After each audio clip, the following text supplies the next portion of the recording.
Takshashila institute के YouTube channel में आपका स्वागत है। पिछले दिन हमने पदार्थ की अवस्था परिवर्तन और पदार्थ की अवस्थाओं के बारे में अध्ययन किया।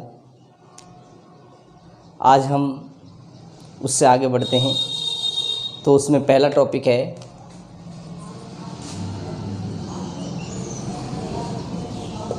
संलयन की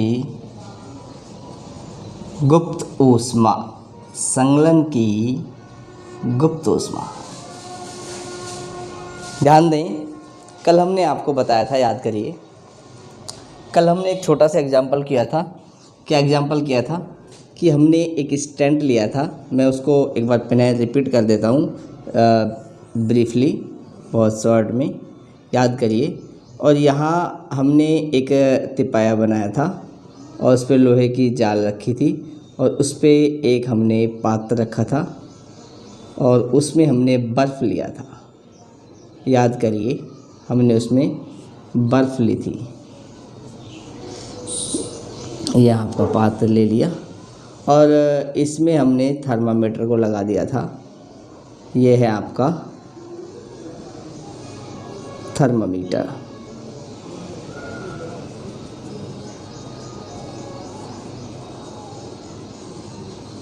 थर्मामीटर। और ये आपका पात्र हो गया और यहाँ हमने इसके नीचे बर्नर रखा था और फिर इसको गर्म किया था। गर्म करके फिर हम आगे चल रहे थे। देखिए, बर्नर, यह है बर्नर गर्म करने का। हमारा टॉपिक है संलयन की गुप्त ऊष्मा।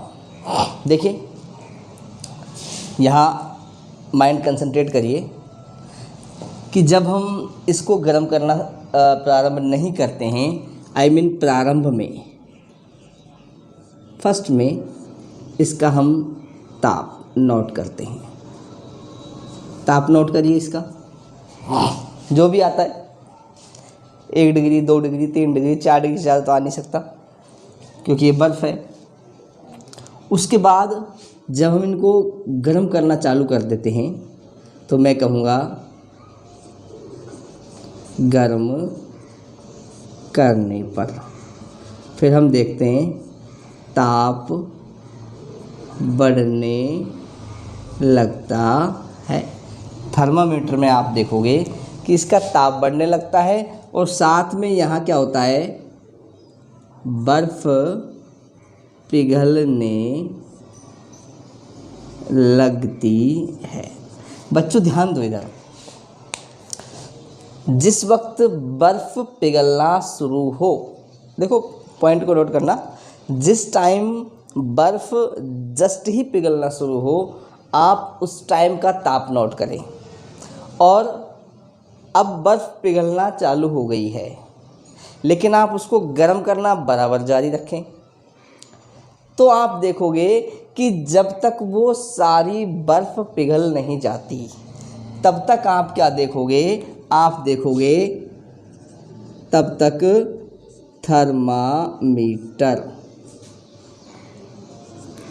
का पाठ्यांक स्थिर रहता है। समझिए इसको, क्या कह दिया इसने। जब तक सारी बर्फ़ पिघल नहीं जाती तब तक थर्मामीटर में तापमान नहीं बढ़ेगा। इसका मतलब ये जो बर्फ़ से पानी बन रहा है इसके तापमान में चेंज नहीं होगा। कब तक? जब तक ये पूरी बर्फ़ पिघल नहीं जाती। अब इसमें 1 मिनट का समय लगे, चाहे 2 मिनट का समय लगे, चाहे 3 मिनट का समय लगे, 3 मिनट तक इसका तापमान स्थिर रहेगा। अब आप समझिए कि इस 3 मिनट के दौरान हमने इसको गर्म करना तो बंद नहीं किया था, हम तो इसको बराबर गर्म कर रहे थे, बर्नर चल रहा था तो तापमान लगातार बढ़ना चाहिए। जब हम इसको लगातार गर्म कर रहे हैं तो इसका तापमान लगातार बढ़ना चाहिए, लेकिन हम देख क्या रहे हैं, तापमान स्थिर हो गया कुछ समय के लिए। कब तक? जब तक कि वो पूरी बर्फ़ पिघल नहीं जाती। तो इस स्थिति में जो हमने ऊष्मा दी है वो कहाँ चली जाती है? तो ध्यान दें बच्चों, यह ऊष्मा अवस्था परिवर्तन के काम आती है, क्योंकि यहाँ अवस्था परिवर्तन हो रहा है ठोस से द्रव में। तो इस दौरान दी गई ऊष्मा पदार्थ की अवस्था परिवर्तन के काम आती है और इसे कहते हैं संगलन की गुप्त ऊष्मा। इसको गुप्त ऊष्मा कहा। संगलन मतलब पिघलने वाली, ठोस से द्रव में बदलने की। गुप्त क्यों कहा? क्योंकि इसका पता नहीं लगता, थर्मामीटर इसको बताता नहीं है, थर्मामीटर से इसका जो है पाठ्यांक मालूम नहीं चलता, इसीलिए हम इसको संगलन की गुप्त ऊष्मा कहते हैं। तो आप एक बार फिर से बता देता हूँ, चूँकि ये ऊष्मा थर्मामीटर के जो है गणना में नहीं आती है, इसीलिए इस दौरान तापमान नहीं बढ़ता है, इसे कहते हैं संगलन की गुप्त ऊष्मा। किसी को कुछ पूछना है तो पूछ ले, अदरवाइज इसका स्क्रीनशॉट ले लें और नोट्स आपको मिल जाएंगे, समझ लें। दूसरा आता है वाष्पन की गुप्त ऊष्मा। देखिए, वाष्पन की गुप्त ऊष्मा से क्या मतलब है, यहीं पे आ जाइए, इसी में यहाँ केवल आपको बर्फ़ की जगह और यहाँ जल लेना है, पानी लेना है, बस। सबसे पहले पाठ्यांक नोट करें, प्रारंभ में ताप नोट कर लें इसका, उसके बाद इसको गर्म करना चालू करें, उसके बाद इसको आप गर्म करना प्रारंभ करें। अब गर्म करने के बाद सॉरी, जब आप इसको गर्म करोगे तो आप देखोगे कि तापमान बढ़ने लगता है। शुरू में तापमान बढ़ेगा, इसका तापमान बढ़ता है, इसका इंक्रीज होता है, धीरे धीरे धीरे तापमान और बढ़ता है और बढ़ता है और बढ़ता है और बढ़ता है। लेकिन जैसे ही ये पानी उबलने लग जाए, पानी के उबलने पर, यहाँ मैंने लिखा था बर्फ़ पिघलने पर, यहाँ मैं लिखूँगा पानी के उबलने के बाद। अब आप यहाँ नोट करना, जिस वक्त पानी उबलने लगे उस वक्त आप ताप नोट करें और अब आप इसको खूब गर्म करें, कितना भी करें आप, फिर वो स्थिति आ जाएगी, थर्मामीटर में तापमान स्थिर हो जाएगा। अब इसका तापमान नहीं बढ़ रहा, पर हम इसको बराबर गर्म कर रहे हैं। सेम स्थिति है जैसे वहाँ आई थी, वहाँ भी हम बराबर गर्म कर रहे थे, हम इसको गर्म कर रहे हैं उसके बावजूद इसका तापमान नहीं बढ़ रहा। कारण यह है कि यहाँ भी अवस्था परिवर्तन हो रहा है और यहाँ अवस्था जो है वो द्रव से बदल रही है, गैस। तो यहाँ दी गई ऊष्मा पदार्थ की अवस्था को बदलने के काम आ जाती है, इसलिए उसे भी हम गुप्त ऊष्मा कहते हैं। चूँकि ये वाष्प में बदलती है तो नाम है वाष्पन की गुप्त ऊष्मा। किसी बच्चे को कुछ पूछना है तो पूछ ले, अदरवाइज उतारे। Topic is the finish. Next topic आता है दाब परिवर्तन का प्रभाव। तो आप देखिए बच्चों, ध्यान से इस बात को समझें कि दाब क्या है। आप सब जानते हैं, जब किसी वस्तु पर प्रेशर किया जाता है तो वो दबने लगती है। आपने देखा भी होगा अपने घरों में। आपको मैं इसका सीधा सा बहुत आसान सा एग्जांपल देता हूँ कि जब घर में आपकी मदर आटा गूँथती हैं तो आपने देखा होगा कि हाथों से उसको दबाती हैं, और जब उसको हाथों से दबाती हैं, जहाँ उसमें हाथों से बल लगाया जाता है वहाँ से वो आटा दब जाता है। फिर दूसरी जगह बल लगाती हैं, तो इस तरीके से उसको दबा दबा करके प्रेस करके आटा लगाती हैं।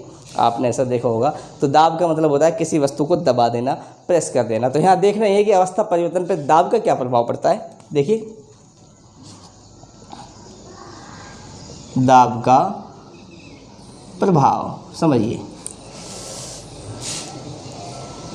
देखते हैं। देखिए, हम यहाँ पदार्थ लेते हैं, यहाँ पे हमने लिया ठोस, यहाँ पे द्रव्य और यहाँ पे गैस। बच्चों ध्यान दो, फिर से मैं आपको याद दिला देता हूँ। याद करिए कि जब मैंने ठोस पदार्थ की चर्चा करी थी, यदि कोई ठोस पदार्थ है तो उसमें कण पास पास होते हैं। आपको याद आना चाहिए, मैंने पिछली कक्षा में बताया था आपको, ठोस में कण बहुत ज़्यादा पास पास होते हैं। जब हमने पिछली वाली वीडियो, फर्स्ट वीडियो बनाई थी, उसका जो है वो यूट्यूब पे दी गई है और इसका लिंक भी मैं आपको डिस्क्रिप्शन में डाल दूँगा।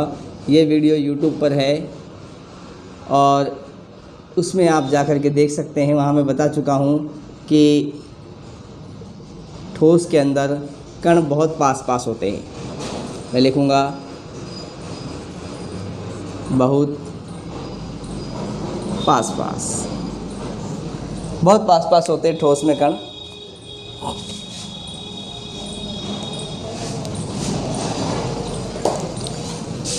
यदि हम द्रव की बात करें तो इसमें कुछ दूर दूर होते हैं, इस तरीके से, ऐसे। यह है आपका द्रव। इसमें क्या होता है, कुछ दूर दूर, यहाँ कण कुछ दूर दूर होते हैं। और यदि बात करें हम गैस की तो आप यहाँ और देख सकते हैं, यहाँ बहुत दूर दूर होते हैं, देख लीजिएगा, ऐसे बहुत दूर दूर। लोग कण भी लिख देता हूँ, आप कंफ्यूज हो गए, कण और ये कण। इसमें कण बहुत दूर दूर, कुछ दूर दूर होते हैं, इसमें बहुत पास पास होते हैं, इसमें बहुत दूर दूर होते हैं, समझ लीजिएगा। देखिए यहाँ ठोस के अंदर कण पास पास होते हैं, द्रव में कण दूर दूर होते हैं, और गैस में कण थोड़े और ज़्यादा दूर होते हैं। ऐसा क्यों होता है?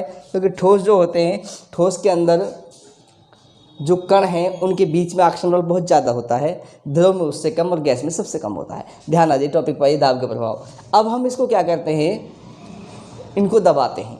जब हम इनको दबाएंगे तो क्या होगा, ये ठोस है, इसको आप दबाओगे तो इसको नहीं दबा पाओगे। हमने कल भी चर्चा करी थी दूसरी वीडियो में कि हम इसको नहीं दबा पाते हैं।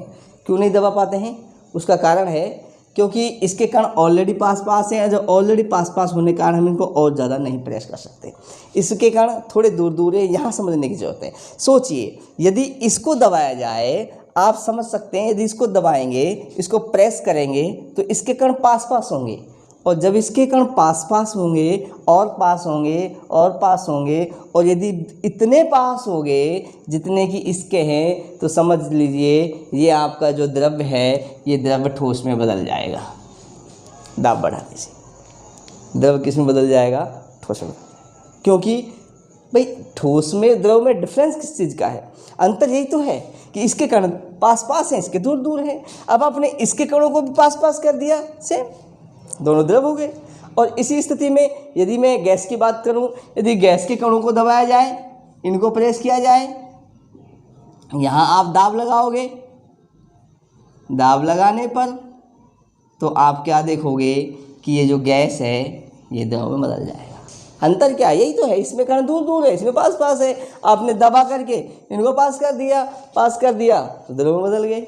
तो कहने का अर्थ ये है कि यदि दाब बढ़ाया जाए तो पदार्थ के कण पास पास आ जाते हैं, जिससे गैस द्रव में बदल जाता है, द्रव गैस में बदल जाता है। इसका उदाहरण आप देखते भी हो कि जो आप सिलेंडर लाते हो गैस का, घरेलू यूज में जो रसोई गैस का अपना जो सिलेंडर होता है, जिस पर मम्मी आपकी खाना बनाती है, आप देखना उसमें गैस होती है।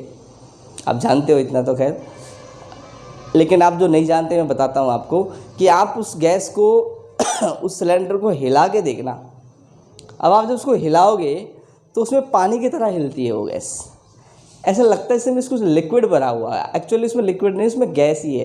पर उस गैस को दबा दबा के भर दिया, इसीलिए वो जो है वो गैस के जो कण हैं वो पास पास आ गए, और जब वो गैस के कण ज़्यादा पास आ गए तो लिक्विड फॉर्म में आ गई, द्रव अवस्था में आ गई। तो अवस्था परिवर्तन पे दाब का प्रभाव। किसी बच्चे को कुछ पूछना है तो पूछ ले, नोट्स आपको ऑफलाइन मिल जाएंगे, आप ऑनलाइन मिल जाएंगे आपको नोट्स।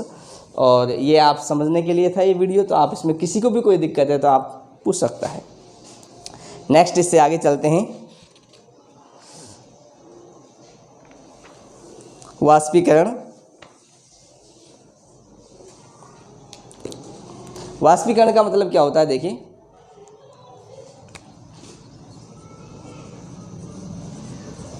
वाष्पीकरण कॉमन सेंस है, जैसा कि हम जानते हैं। वाष्प का मतलब होता है पदार्थ है कौन सी अवस्था में? द्रव्य अवस्था में। द्रव्य अवस्था। यदि कोई पदार्थ द्रव अवस्था में है, इसको गर्म किया जाए, गर्म करें, और गर्म करने पर ये बदल जाए गैस अवस्था में। आई मीन वाष्प। तो ये क्रिया वाष्पीकरण कहलाती है। बहुत ही सिंपल है, आपने सुना भी होगा वाष्पीकरण। वाष्पीकरण का अर्थ क्या होता है, तो इसे हम वाष्पीकरण कहते हैं। देखिए, यदि किसी द्रव पदार्थ को गर्म करें, गर्म करने पर यदि वो गैस अवस्था में बदल जाता है तो इसे हम वाष्पीकरण कहते हैं। आगे चलते हैं, वाष्पीकरण को प्रभावित करने वाले कारक, और ये सेकंड लास्ट टॉपिक है, इसी के साथ आपका पार्ट फिनिश होगा। कारक देखिए,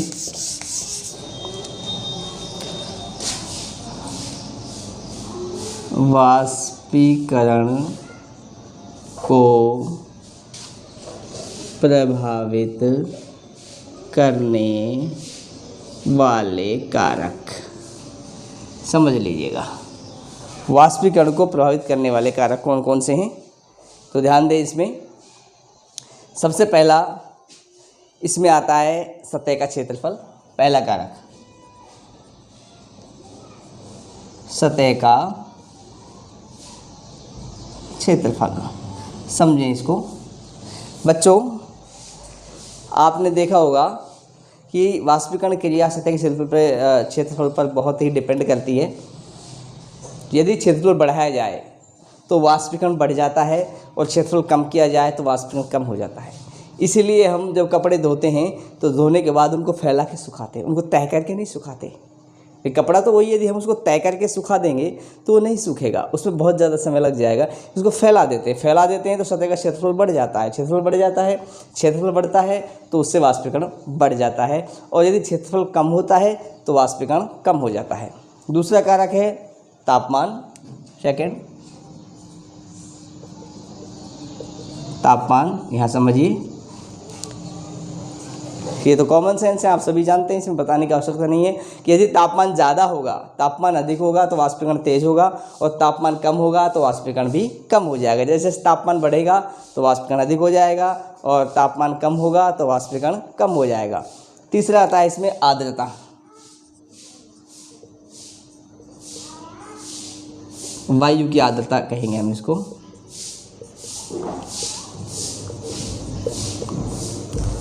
देखिए, आर्द्रता से क्या मतलब है, वायु में जो नमी पाई जाती है, जो जल की मात्रा पाई जाती है, उसे हम आर्द्रता कहते हैं।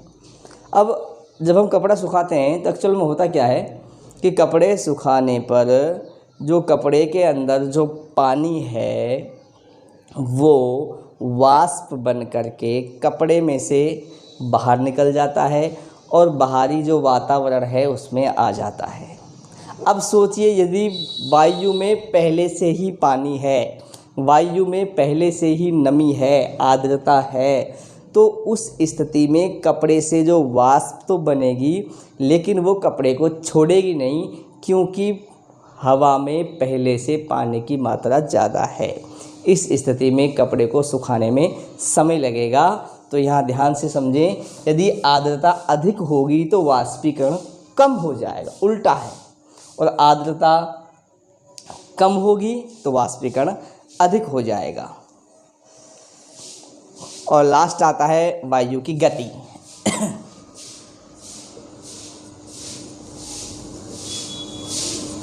बताने की आवश्यकता नहीं है, आप लोग जानते हैं, यदि हवा चल रही है तो कपड़ा जल्दी सूखता है, वाष्पीकरण पानी भी जल्दी सूख जाता है बाहर, और हवा बंद है तो कुछ समय लग जाता है। तो सीधी सी बात है, हवा चलती है, हवा तेज है, वायु की गति तेज है तो वाष्पीकरण तेज है, वायु की गति कम है तो वाष्पीकरण कम है। लास्ट टॉपिक बचता है हमारा, वाष्पीकरण के कारण शीतलता कैसे होती है। लास्ट टॉपिक, वाष्पीकरण के कारण शीतलता कैसे होती है। वाष्पीकरण के कारण शीतलता कैसे होती है, बहुत आसान है, समझें इसको, जानें इसको। देखिए, मैं आपको बताता हूँ। नॉर्मली हम जानते हैं, पहले एग्जांपल देते हैं कि जब गर्मी पड़ती है तो एक स्थिति तक हमें गर्मी लगती है, लेकिन जैसे ही पसीना आ जाता है शरीर में, उसके बाद गर्मी वहाँ आके स्थिर हो जाती है। बात करेंगे ऐसा क्यों। मिट्टी का जो घड़ा होता है उसमें पानी ठंडा रहता है, ऐसा क्यों? इन दोनों बातों पे हम थोड़ा सा रिसर्च करते, देखिए जानिए कि वाष्पीकरण क्या चीज़ है। पहले मैं आपको बता देता हूँ। वाष्पीकरण हम बात कर चुके हैं, जल का वाष्प में बदलना, जल का वाष्प में बदलना। देखिए जैसे मान लीजिए ये कोई मिट्टी का घड़ा है, हम इसी का एग्जाम्पल ले लेते हैं, और इसके अंदर पानी भरा हुआ है, इसके अंदर पानी भरा हुआ है, ध्यान दीजिएगा आप। देखिए इसमें छोटे छोटे छिद्र होते हैं, जैसे हमारी त्वचा में होते हैं जब पसीना आता है, ऐसे इसमें भी बारीक बारीक बहुत महीन महीन छिद्र होते हैं, क्योंकि मिट्टी का होता है तो मिट्टी में तो छिद्र होते हैं, लेकिन वो इतने छोटे होते हैं कि पानी बहुत ज़्यादा बाहर नहीं निकलता है, इसमें छोटे छोटे छिद्र होते हैं। यह है आपका मिट्टी का घड़ा, इसमें लिया हमने जल, और ये है महीन छिद्र, बहुत ज़्यादा महीन है, पानी को बाहर निकलने में समय लगता है। अब पानी इस छिद्र से यहाँ आएगा बाहर, यहाँ से यहाँ आएगा, इसमें रिस्क आएगा, और यहाँ थोड़ा सा पानी जब आएगा, ये जल की बूंद आ चुकी है यहाँ, इसमें से पानी बाहर आएगा, और बाहर आकर के इसको हवा लगेगी, ताप लगेगा, तो ये जो बाहर पानी आया है ये वाष्प में बदलेगा, और वाष्प में बदलने के बाद ये वाष्प हवा में आएगी। कहाँ आएगी? हवा में।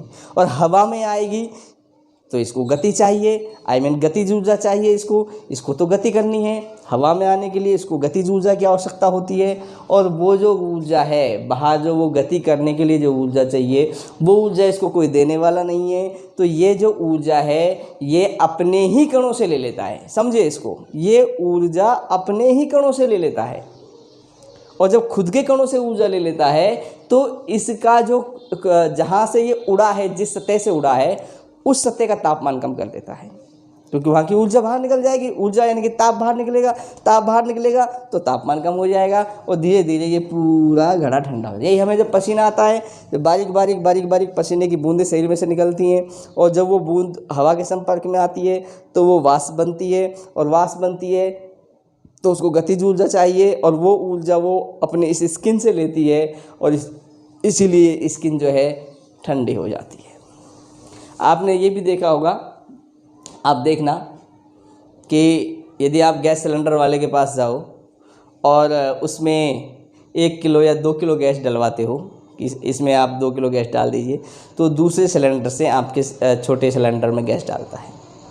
जब वो सिलेंडर से गैस डाल रहा होता है तो आप उन दोनों सिलेंडरों के नीचे हाथ लगा के देखो, ऐसे जिसमें से वो डाल रहा है, यानी कि जो उसका सिलेंडर है उसमें हाथ लगा के देखो, वो नॉर्मल है, तापमान उसका नॉर्मल है, वो नॉर्मल में से हमारे में डाल रहा है। और जब अपने वाले को देखोगे तो ठंडा हो रहा है। अब प्रश्न ये है कि वो क्यों ठंडा हो रहा है, वो ठंडा कैसे हो रहा है, समझने की बात है। ये क्यों ठंडी गैस नहीं डाल रहा, वो तो नॉर्मल सिलेंडर में से डाल रहा था, वो ठंडा क्यों हो रहा है? तो उसका सेम यही कारण है कि जब वहाँ से उस सिलेंडर में से गैस के कण बाहर आते हैं तो वो बहुत आगे जा कर के फैलते हैं, उनको जगह खाली मिलती है, और फैलने के लिए गतिज ऊर्जा चाहिए, और वो ऊर्जा अपने ही कणों से ले लेता है, और उस गैस के कण ठंडे हो जाते हैं, फलतः इसके बाद वो सिलेंडर ठंडा हो जाता है। तो इस कारण वाष्पीकरण के कारण शीतलता हमें अनुभव होती है।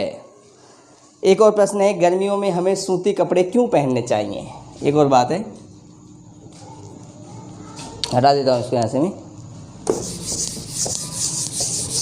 गर्मियों में हमें सूती कपड़े क्यों पहनने चाहिए?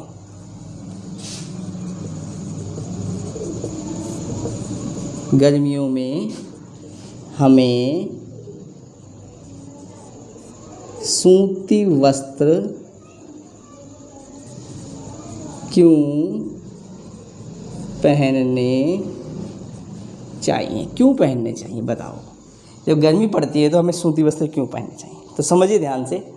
उसका कारण है कि जो सूती वस्त्र होता है, जैसे ही हमको पसीना आएगा तो सूती वस्त्र उस पसीने को सोख लेता है, दूसरा वस्त्र नहीं सोखता। और जब सूती वस्त्र उस पसीने को सोख लेगा तो वस्त्र ऊपर से भीग जाएगा, पूरा भीग जाएगा। पसीना आपका वस्त्र में आ गया, और जब वस्त्र में पसीना आ गया, आप हवा में हो, हवा लगेगी तो वस्त्र सूखेगा, तो वहाँ से क्या स्थिति आएगी, देखिए जब वो वस्त्र सूखेगा तो वहाँ का जो पानी है उस वस्त्र का वो वाष्प में बदलेगा, वाष्प में बदल करके वो बाहर वातावरण में आएगा। इस स्थिति में फिर उसको ऊर्जा चाहिए और वो ऊर्जा वस्त्र से ही ले लेता है, जिससे आपका वस्त्र धीरे धीरे ठंडा हो जाता है और आपको ज़्यादा गर्मी नहीं लगेगी। तो इसीलिए गर्मियों में हमें सूते वस्त्र पहनने चाहिए। और लास्ट बिंदु बचा हमारा, बर्फीले जल से भरे गिलास की बाहरी सतह पर जल की बूंदें क्यों नज़र आती हैं?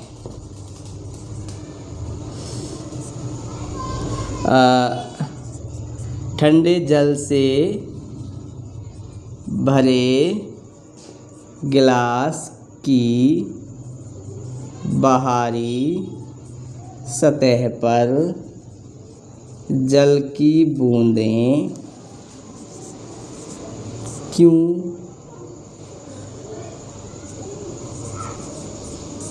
नज़र, समझिए। देखिए आपने देखा भी होगा, ये पानी का गिलास है और इसमें ये पानी भरा हुआ है और ये ठंडा पानी है। आप देखिए पानी का गिलास, पानी का गिलास है ये, और इसमें जो पानी भरा हुआ है ये बहुत ठंडा है, बहुत ठंडा, बहुत ज़्यादा ठंडा है। कुछ देर बाद आप देखोगे कि इसकी बाहर की सतह पे पानी की हल्की हल्की हल्की हल्की बूंदें आपको दिखाई देने लगती हैं, जल की बूंदें। अब ये बूंदें कहाँ से आई? देखिए पानी बहुत ठंडा है गिलास के अंदर, जिससे इस गिलास की जो बाहरी सतह है, जो ये पूरा गिलास है, ठंडा हो चुका है, बहुत ज़्यादा ठंडा हो चुका है।